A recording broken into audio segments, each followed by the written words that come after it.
دوستوں، اپنا جیون اچھا برتاؤ کرتے ہوئے زیادہ تر لوگ جیتے ہیں۔ کچھ لوگ دریا دل اور دانویر بھی ہوتے ہیں، لیکن کیا کوئی ایسا نیک دل انسان تھا جس کی ایمانداری، دریا دلی اور دانویرتا ایسی تھی کہ خدا بھی قدم قدم پر اس کا ساتھ دیتا تھا؟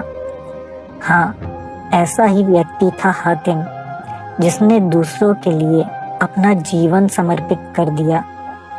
آج کے ایپیسوڈ میں ہم حاتم کے جیون کے رہسیہ کو جانیں گے اور دیکھیں گے کہ حاتم نے کیسے وہ 7 پہیلیاں حل کی تھی۔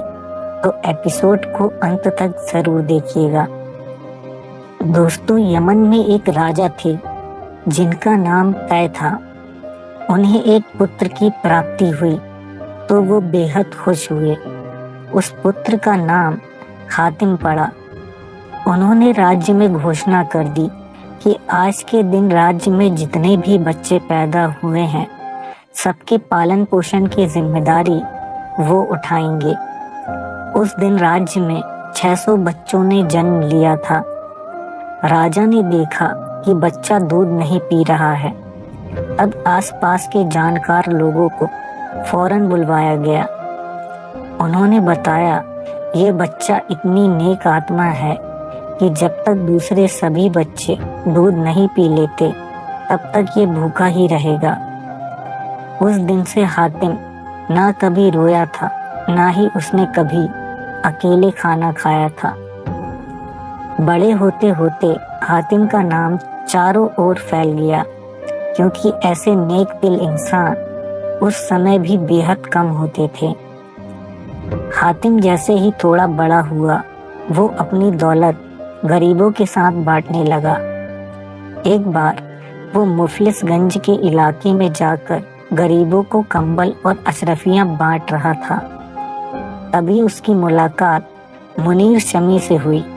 منیر ایک راجکمار تھا جس نے حاتم سے کہا وہ اشرفیاں اور کپڑے نہیں چاہتا، بلکہ اپنی سمسیا کا حل چاہتا ہے۔ اس نے حاتم کو بتایا کہ اس نے راجہ شاہ سوداگر برزوق کی بیٹی کو جھرنے کے پاس نہاتے دیکھا تھا۔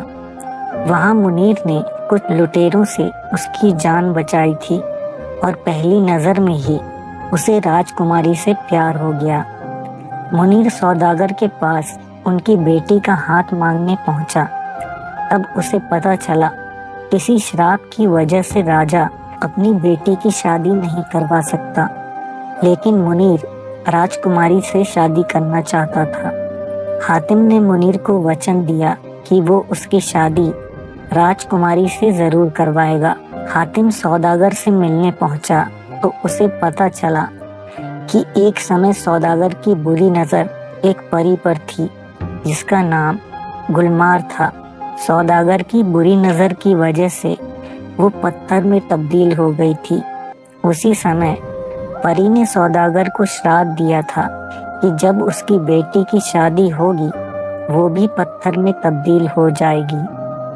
اب سوداگر نے جوتشوں سے پرامرش لیا تو انہیں پتہ لگا کہ ایسی 7 انسلجھی پہیلیاں موجود ہیں جنہیں سلجھانے پر وہ پری پتھر سے واپس اپنے روپ میں پریورتت ہو جائے گی اور اس کا شراپ بھی ختم ہو جائے گا۔ حاتم نے یہ 7 پہیلیوں کو سلجھانے کا ذمہ اپنے کندھوں پر لے لیا اور ترنت سفر پر نکل گیا۔ پہلی پہیلی تھی، جو میں نے انوبھو کیا ہے وہ ایک بار پھر انوبھو کرنا چاہتا ہوں۔ چلتے چلتے حاتم گھنے جنگل میں پہنچا، جہاں اس کی نظر ایک پیڑ پر پڑی۔ اس پیڑ پر لڑکیوں کے سر لٹک رہے تھے۔ حاتم کے قریب جاتے ہی وہ پانی میں گر گئے۔ حاتم انہیں بچانے خود پانی میں کود گیا، جہاں اسے طلسمی محل دکھائی دیا۔ محل کے اندر حاتم کی ملاقات ایک خوبصورت پری سے ہوئی جس کا نام شولا پری تھا۔ وہ آتے جاتے آدمیوں کو اپنا شکار بناتی تھی اور جب اس کا من بھر جاتا تھا وہ اسے پانی کے باہر پھینک دیتی تھی۔ وہ لوگوں کو وش میں کرنے کے لیے